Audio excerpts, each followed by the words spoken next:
Bonjour et bienvenue, c'est le mercato d'hiver, cette période un peu folle où tout le monde a les yeux rivés sur les notifications de son téléphone.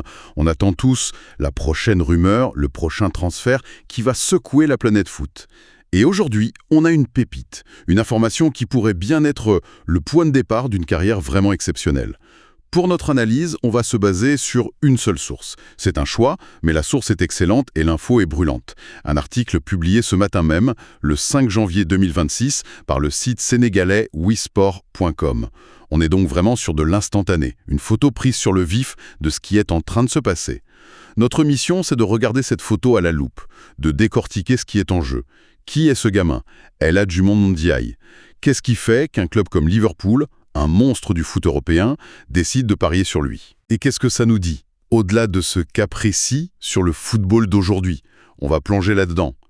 Alors l'info brute, signée du journaliste Saïkou Seydi, c'est que ce jeune défenseur sénégalais, El Hadji Ndiaye, serait sur le point, et l'article est assez affirmatif, de signer un contrat avec Liverpool.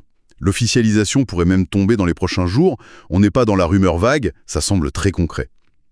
Pour nous situer, le jeune homme joue actuellement au Sénégal, dans un club qui s'appelle l'Amitié FC, après être passé par une académie, la Bousports Academy.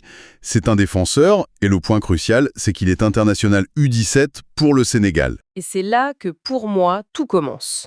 Le premier détail qui saute aux yeux, c'est cette trajectoire. Oui, Amitié FC vers Liverpool. C'est un saut quantique. On ne parle pas d'un joueur qui s'est aguerri au Portugal, en Belgique ou en France, ces championnats qui servent souvent de tremplin. non, c'est direct. Non, là c'est un vol direct. Le fait qu'un club de l'envergure de Liverpool, avec son réseau de détection mondiale, aille le chercher directement à la source, c'est un signal extrêmement fort. C'est un pari, en fait. Un pari qui semble de plus en plus courant, non? Ou est-ce que ce cas précis est une vraie exception? C'est un pari calculé, mais ça reste un pari, oui. Et c'est une tendance de fond. Les grands clubs ne peuvent plus se permettre d'attendre. D'accord. Le marché des talents confirmés est devenu tellement inflationniste que la nouvelle guerre, elle se joue sur la détection précoce. Il faut arriver le premier. Aller chercher le joueur avant tout le monde? Exactement. Avant qu'il ne signe dans un club intermédiaire qui, 2 ans plus tard, le revendra pour 10 fois le prix. Dans le cas d'Ndiaye, Liverpool ne se dit pas « on achète un défenseur pour l'équipe première de demain ». Non, c'est sur le long terme. Voilà, ils se disent on investit sur un potentiel brut qu'on va façonner pendant 3, 4, 5 ans dans notre système. En fait, c'est un pari sur leur propre capacité de formation. Ce qui m'amène à la question la plus évidente, comment est-ce possible? Comment un jeune qui joue à l'Amitié FC se retrouve sur la shortlist d'un club qui vise la Ligue des Champions? On se doute que les recruteurs ne regardaient pas tous les matchs du championnat sénégalais. Non, bien sûr que non. La clé, et l'article le met bien en lumière, c'est la vitrine internationale. L'équipe nationale. L'équipe nationale. Pour ces jeunes joueurs, c'est la porte d'entrée vers le monde. C'est là que tout bascule. Et pour Ndiaye, cette vitrine, ça a été la Coupe du Monde U17 au Qatar. Le journaliste de Wisport parle de prestations solides. C'est un terme assez classique pour un défenseur. Mais j'ai envie de vous demander, quand on est un recruteur de Liverpool assis en tribune, qu'est-ce qu'on voit derrière le mot solide? Qu'est-ce que ça veut dire concrètement?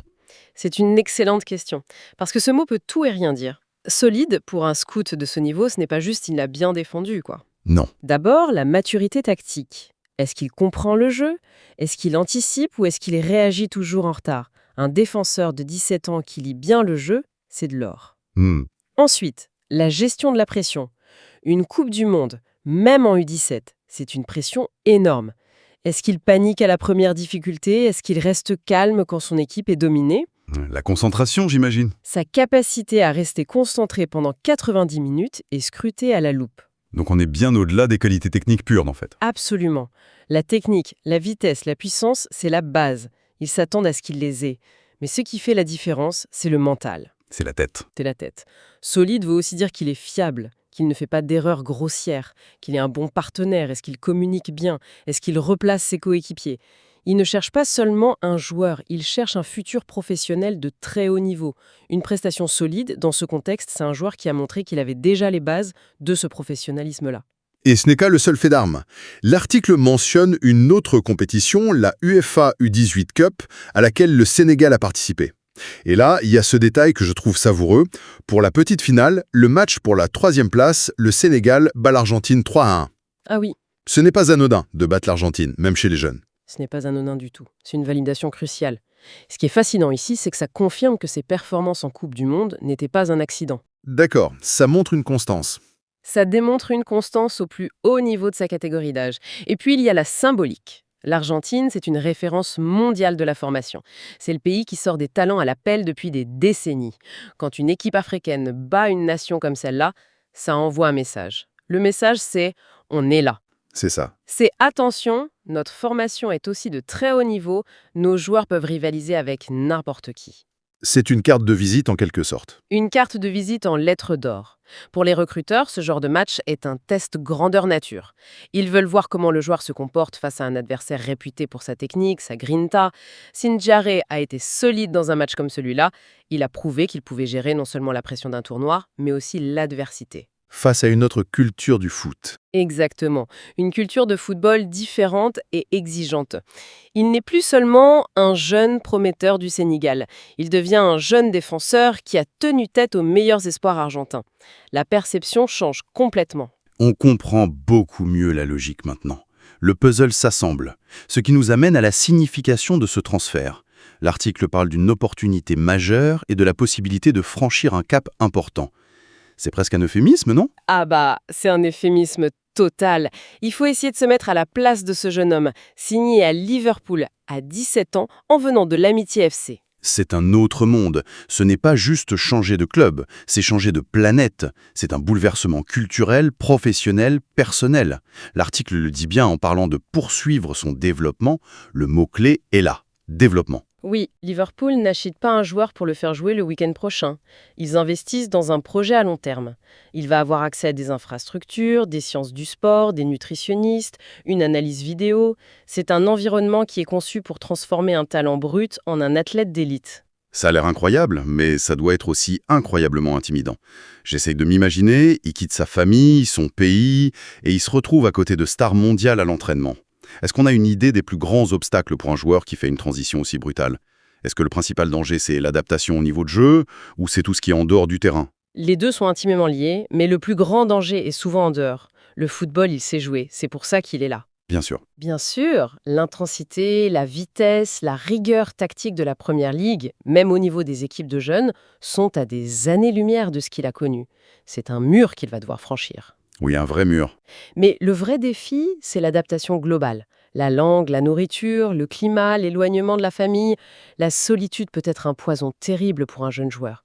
C'est pour ça que la structure d'accompagnement du club est absolument fondamentale. Le chemin sera long. Ce transfert, s'il se fait, c'est le début du marathon, pas la ligne d'arrivée. Et quelle forme ça peut prendre, ce marathon? On imagine qu'il ne va pas être titulaire en Première Ligue la saison prochaine. Quel est le parcours typique? Le parcours le plus probable, c'est une intégration progressive. D'abord avec l'équipe U21, pour qu'il s'habitue au club, au rythme. D'accord. Ensuite, très souvent, la solution est un prêt. On l'envoie une saison ou deux dans un club d'un championnat moins relevé, mais compétitif, aux Pays-Bas, un championship anglaise, en Belgique. Pour qu'il ait du temps de jeu? Pour qu'il s'acclimate au football européen, qu'il accumule du temps de jeu au niveau pro et qu'il continue sa progression loin de la pression médiatique de Liverpool. C'est un processus patient. Je me souviens d'une discussion avec un directeur sportif qui disait « Le talent te fait signer le contrat, mais c'est le caractère qui fait ta carrière. » Tout le défi pour Ndiaye va être là. Donc si on met tout ça bout à bout, on a le portrait assez clair d'un talent brut, repéré sur la scène internationale, qui décroche ce qui ressemble au ticket d'or pour l'un des plus grands clubs du monde. C'est l'histoire presque parfaite, le rêve de millions de jeunes. C'est l'histoire parfaite et c'est l'illustration d'un football moderne, globalisé, où un talent peut éclore n'importe où et voir sa vie changer en quelques mois grâce à un tournoi. C'est fou quand on y pense. La signature est une formidable reconnaissance de son potentiel. Mais comme on le disait, le vrai travail le plus dur commencera le jour où il posera ses valises à Liverpool. C'est là que le talent devra se transformer en constance, en résilience, en une force mentale à toute épreuve. Absolument. Et en y réfléchissant, tout notre échange me laisse avec une dernière pensée. L'article, et nous aussi, on s'est logiquement concentré sur ce que ça signifie pour le joueur. C'est une opportunité de vie, mais si on retourne au télescope, qu'est-ce que ce mouvement nous dit sur la stratégie de Liverpool? C'est une excellente question. Parce qu'il y a forcément un calcul derrière tout ça. Bien sûr, ça nous dit qu'ils sont dans une logique d'anticipation agressive. Ils ne veulent plus entrer dans les enchères folles pour des joueurs de 22 ans qui coûtent 80 millions d'euros. Ils préfèrent anticiper. Ils préfèrent prendre des risques sur 5 jeunes de 17 ans en espérant qu'un ou deux percent au plus haut niveau. C'est un changement de paradigme. L'investissement se déplace du marché des transferts vers la cellule de recrutement et le centre de formation. C'est un calcul économique et sportif, et ça me fait me demander, est-ce qu'on assiste à une volonté délibérée de court-circuiter les marchés intermédiaires traditionnels? Je pense à la Ligue 1 ou au championnat portugais, qui sont devenus experts dans l'achat-revente et donc très chers. Est-ce que la nouvelle stratégie, c'est d'aller directement à la source, que ce soit en Afrique, en Amérique du Sud, pour capter le talent avant même qu'il n'ait une valeur marchande sur le marché européen? C'est peut-être ça, la nouvelle frontière de la guerre des talents. Une guerre qui se joue dans l'ombre bien avant que les projecteurs ne s'allument. Et c'est une piste de réflexion assez fascinante sur l'avenir du foot.